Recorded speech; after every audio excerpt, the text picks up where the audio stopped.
Om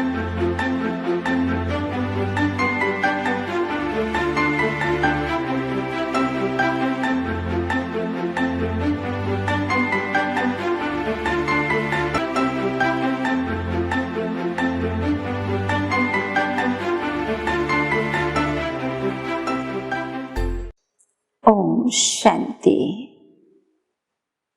meditation for inner treasure series में आप सभी भाई बहनों का हार्दिक स्वागत है। यह मेडिटेशन जो हमारी सोच को बहुत ही ऊंचा उठाता है और साथ साथ हमें एक सोचने की सही दिशा देता है, परंतु साथ में कहानी के माध्यम से उस मोरल को मेडिटेशन के द्वारा अपने जीवन में अपनाना, ये सीरीज का लक्ष्य है। तो आज हम एक बहुत ही रोमांचकारी कहानी आप सभी के साथ शेयर कर रहे हैं। एक खिलौने वाला था, रोज बाजार में नए नए खिलौने लेकर बेचता था। एक दिन वह बाजार में बहुत सारे खिलौने लेकर आया। लगभग उसके सभी खिलौने बिक गए। 3 गुड़िया, 3 डॉल्स उसके पास रह गई। वह आवाजें देता रहा आने जाने वालों को, जैसे ये 3 गुड़िया जो खिलौने थे वो उनसे ले ले, खिलौने वाले से। आते जाते लोग सुनते हुए आगे बढ़ते जा रहे थे, उदास हो रहे थे, आज ये कोई भी मेरे से खिलौने नहीं ले रहा है। तो अनायास वहां से एक सेठ गुजरा। सेठ ने भी आवाज सुनी उस खिलौने वाले की। वह गाड़ी से उतर के उसके पास आया और पूछा, तीनों गुड़िया जो थी, डॉल्स जो थी, वो बहुत ही दूर से आकर्षित कर रही थी, सुंदर थी। तो सेठ ने पूछा, एक डॉल उठा के, इसकी कितनी कीमत है? 3 डॉल्स थी। तो खिलौने वाले ने कहा, एक गुड़िया उठाई, कहा इसकी कीमत 10 रुपया। दूसरी डॉल उठाई, कहा इसकी 100 रुपया। तीसरी डॉल उठाई, कहा इसकी 1000 रुपया। सेठ खिलौने वाले की ये बात सुनकर चकित हो गया कि जब ये तीनों डॉल्स दिखने में एक ही जैसी लग रही है, तो इसके रेट में, अर्थात इसकी कीमत में इतना अंतर कैसे? तो खिलौने वाले से पूछा कि तीनों गुड़िया दिखने में तो एक ही जैसी है, फिर इसका अंतर का, इसके कीमत में जो इतना अंतर है, इसका क्या कारण है? तो खिलौने वाले ने एक तार लिया। जो पहले वाली गुड़िया थी, उसके कान में वो तार डाली, तो वो तार उसके मुंह से निकल आई। फिर दूसरी गुड़िया उठाई, उसके भी एक कान में तार डाली, फिर वो दूसरे कान से निकल आई तार। फिर तीसरी गुड़िया उठाई, उसके भी एक कान में तार डाली और वो तार पेट में चली गई। वो सेठ बड़ा आश्चर्य से देख रहा था। एक के कान में तार डाली तो मुंह से निकली, दूसरे के कान में डाली तो दूसरे कान से निकली, तीसरी गुड़िया के कान में डाली तो वो पेट में चली गई। सेठ बड़े आश्चर्य से वो खिलौने वाले को देख रहा था। तो खिलौने वाले ने कहा कि जो पहली गुड़िया है वो संसार में उस व्यक्ति का प्रतीक है कि जो कानों से कुछ बातें सुनते हैं, सुनने के बाद अपने मुंह से बोलने के लिए कुछ ना कुछ उसमें चटपटी मसाले डाल के वो सुना देते हैं, इसलिए उसका मूल्य कम है, 10 रुपया। दूसरी गुड़िया जो एक कान से बात सुनती है, दूसरे से निकाल देती है, वो एक कान से बुरी बातें सुनती है, वो भी निकाल देती है, परंतु ये अच्छी बातों को भी ध्यान पे नहीं रखती है, अच्छी बातों को भी निकाल देती है। किसी दूसरे को नहीं बोलती है, सुनती है और निकाल देती है। इसलिए इसका मूल्य पहले वाले से थोड़ा जास्ती है, 100 रुपया।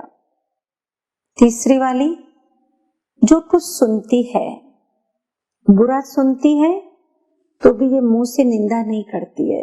ये उस व्यक्ति का प्रतीक है जो कुछ बातें कानों से सुनते हैं, परंतु अगर बुरी बातें सुनी है तो वह मुंह से निंदा नहीं करते। अगर अच्छी बातें हैं तो वो अपने अंदर समा लेते हैं। सेठ जी ने जब उन तीनों गुड़िया की ये विशेषता सुनी और संसार के अंदर ये 3 प्रकार के व्यक्ति जो बातें सुनकर किस रीति से चलते हैं, तो सेठ को वो गुड़िया बहुत पसंद आई और खिलौने वाले को उसकी कीमत चुका के खिलौने वापस अपने घर में ले आया। सुना सभी भाई बहनों ने ये कहानी? आपको भी किधर ये तीनों गुड़िया मिल जाए तो आप भी ले लेंगे ना ये गुड़िया। हाँ, ये गुड़िया के खिलौने बनाते अपने घर में रखेंगे, या आपके लिए ये 3 गुड़िया में से कौन सी गुड़िया आपके जीवन के लिए रोल मॉडल है? क्या समझते हैं आप सभी? एक का मूल्य 10 रुपया, दूसरे का मूल्य 100 रुपया और तीसरे का मूल्य 1000 रुपया। हमें अपने आप से पूछने की जरूरत है, हम इन तीनों में से कौन सा, अपने आप को कौन सा मूल्यांकन करें? हमारे जीवन का मूल्य क्या है? हम अपने से पूछें। जो बात हम सुनते हैं उसे चरा बरा के दूसरे को सुनाते हैं तो क्या वैल्यू? और अगर वही बात अच्छी या बुरी दोनों सुनते हैं और दोनों ही निकाल देते हैं। और तीसरा, बुरी सुनने के बाद मुंह से नहीं निकालते, निंदा चुगली नहीं करते, अच्छी बात अंदर ले लेते हैं। तो भाई और बहनों, ये कहानी हमें क्या शिक्षा दे रही है? ये कहानी ने हमें क्या सिखाया? इस कहानी का मोरल क्या है? ये कहानी हमें स्वीकार करना, समा लेना अंदर। जैसे परिवार की कोई भी बात होती है तो हम समा लेते हैं ना अंदर। श्री गणेश का भी इतना गायन क्यों है? श्री गणेश की प्रतिमा देखी ना पेट बाहर, ये उनके समाने का गुण है।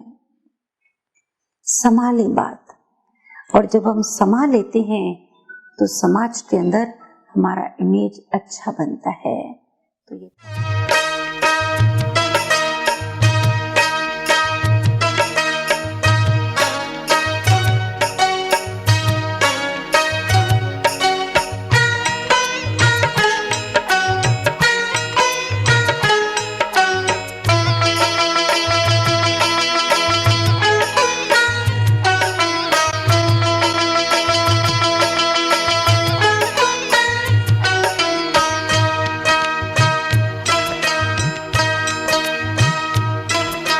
मन बदलो, चिंतन बदलो, मन बदलो, चिंतन बदलो, बदलो निज संस्कार, बदलो निज संस्कार। संस्कार जब बदलेंगे तो बदलेगा संसार, बदलेगा संसार। सुहाना सत्युग आएगा, जमाना बदल जाएगा, सुहाना सत्युग आएगा, जमाना बदल जाएगा। मन बदलो, चिंतन बदलो, मन बदलो, चिंतन बदलो।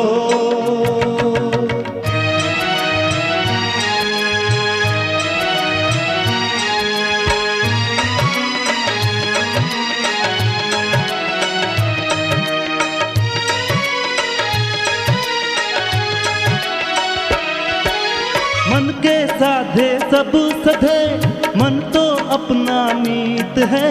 मारो नहीं सुधारो मन को, मन से माया जीत है। मन के साधे सब सधे, मन तो अपना मीत है। मारो नहीं सुधारो मन को, मन से माया जीत है। मन से माया जीत है। माया को जीते जगत जीत है। माया से हारे हार, माया से हारे हार, तरन जग गाएगा, ज़माना बदल जाएगा, तरन जग गाएगा। ज़माना बदल जाएगा। मन बदलो, चिंतन बदलो, मन बदलो, चिंतन बदलो। अब हमने कहानी के मॉरल को तो समझा कि हमें स्वीकारना है, समाना है। अभी इसकी और गहराई में आध्यात्मिक दृष्टि से देखते हैं। इस संसार के अंदर मनुष्य जीवन के दुखी होने का मूल कारण क्या है? जो व्यक्ति किसी बात को, किसी व्यक्ति के स्वभाव को अपने अंदर समा नहीं पाता, अर्थात स्वीकार नहीं कर पाता है। बाहर का कोई दृश्य जो हमें अच्छा नहीं लगता है, हमें पसंद नहीं है या वो सही नहीं है, तो इनर रेजिस्टेंस, आंतरिक विरोध होता है। अब वो आंतरिक विरोध जो है वह वेस्ट और नकारात्मक विचारों के रूप में चलना शुरू हो जाता है। अब ये नकारात्मक विचार, नेगेटिव थॉट्स कितना समय चलते हैं, यह हर आत्मा की शक्ति के ऊपर निर्भर है। किसी के कुछ सेकंड, कुछ मिनट, कुछ घंटे, कुछ दिन, कुछ मास, कुछ साल या शायद पूरा जीवन।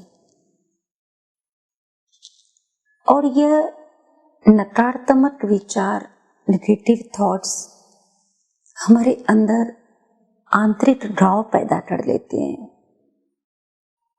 और ये आंतरिक घाव छोटा भी हो सकता है, बड़ा भी। छोटा आंतरिक घाव इरिटेशन के रूप में, और बड़ा घाव किसी टेंशन या डिप्रेशन में। और इसी स्थान पर अगर स्वीकार करने का गुण है, यह है इनर रेजिस्टेंस की रिजल्ट जो हमने विरोध किया। अगर एक गुण समाने का, स्वीकार करने का हम अपने जीवन में अपना लेते हैं, इस एक गुण के ऊपर हम काम कर लेते हैं, तो साधारण मानव एक दिव्य मानव बन जाता है। परमात्मा हमें दिव्य बुद्धि देते हैं। ईश्वर को बदलो, दूसरों को नहीं। परंतु एक्सेप्टेंस माना जो कुछ हो रहा है उससे मेरी आंतरिक स्थिति डिस्टर्ब नहीं हो रही है। मैं अपनी आंतरिक स्थिति को पीसफुल रखकर जो बाहर की परिस्थिति है मैं उसका समाधान करता हूँ। यह है वास्तव में एक्सेप्टेंस।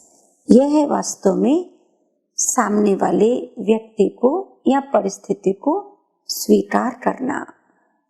परमात्मा ने हमें और भी श्रेष्ठ ज्ञान दिया है, और परमात्मा के मिले हुए ज्ञान से जब हमें निश्चय हो जाता है कि संसार के अंदर हर आत्मा की अपनी जर्नी है, हर आत्मा इंडिविजुअल यात्रा पर है, और उस यात्रा के दौरान उसके कर्म, उसके संस्कार सभी के भिन्न भिन्न हैं।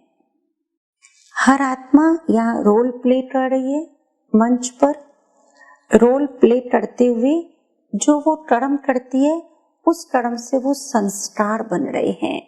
संस्कार सभी के भिन्न भिन्न हैं। भिन्न भिन्न संस्कारों को स्वीकार करके चलना माना अपने रोल को आइडियल बनाना है। ठीक इसी रीति से यह ईश्वरीय ज्ञान हमारे अंदर भिन्न भिन्न संस्कार वाली आत्माओं को देखते हुए भी हम अंदर से पीसफुल रहते हैं, हम उसे स्वीकार करते हैं, इस गुण को बढ़ाने में मदद करता है। तो आइए हम अपने अंदर स्वीकार करने के गुण को, समाने के गुण को बढ़ाने के लिए कुछ पल मेडिटेशन करें। ओम शांति। बाहरी शोर से अपने मन को हटाकर भीतर की ओर ले चलें। अपने आप से जुड़े, अपने आप से बातें करें, अपने से पूछें, क्या मुझे ये बात समझ में आ रही है कि मुझे किसको स्वीकार करना है, मैं किसे स्वीकार कर सकता हूँ और किसको परिवर्तन कर सकता हूँ।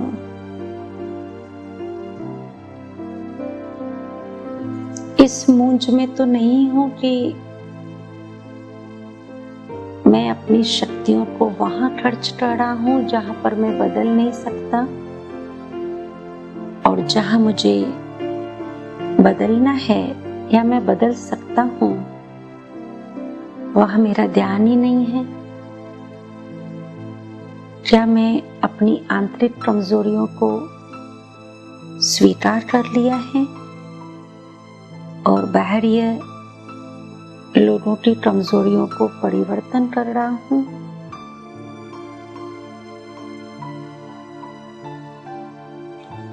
अपने को श्रेष्ठ चिंतन दें।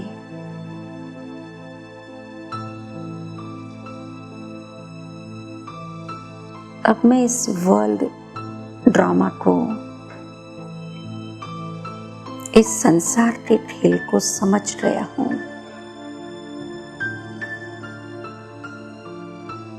मैं सृष्टि रंगमंच पर पाठ बजाने वाली एक पाठधारी हूँ।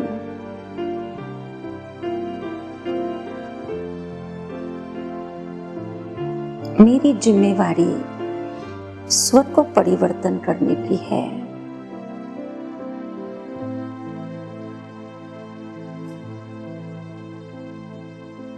और सब आत्माएं भी इस सृष्टि पर अपना पाठ बजा रही है। हर एक आत्मा के रोल की स्क्रिप्ट अपनी है।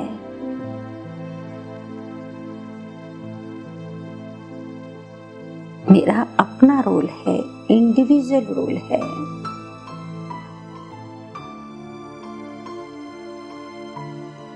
मैं अपने रोल को ठीक कर सकता हूँ। मैं अपने को परिवर्तन कर सकता हूँ। दूसरों के रोल को देखते हुए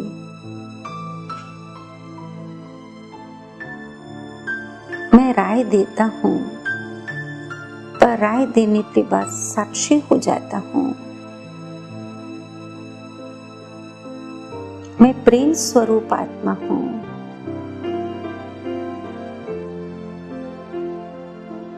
मेरे साथ पाठ बजाने वाले भिन्न भिन्न संस्कारों वाले होते भी मैं सबको स्वीकार करता हूँ। स्वीकार करने की मेरे में शक्ति है।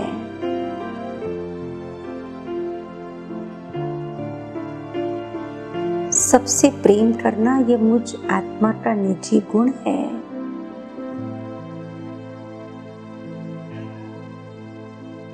परमात्मा का धन्यवाद है।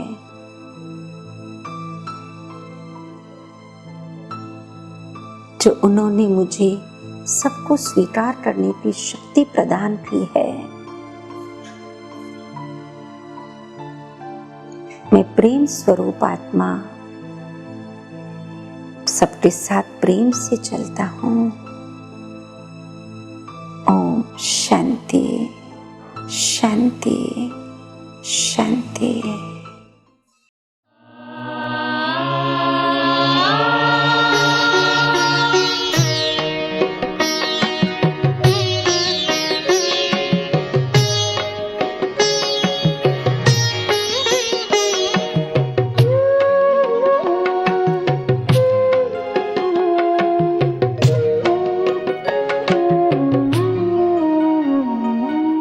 सद्गुण अवगुण के कारण कोई हीरा है कोई पत्थर है। सद्गुण अवगुण के कारण कोई हीरा है कोई पत्थर है। धरती पर स्वर्ग बसा लेना ओ मानव तुझ पर निर्भर है। सद्गुण अवगुण के कारण कोई हीरा है कोई पत्थर है। सद्गुण अवगुण के कारण कोई हीरा है कोई पत्थर है।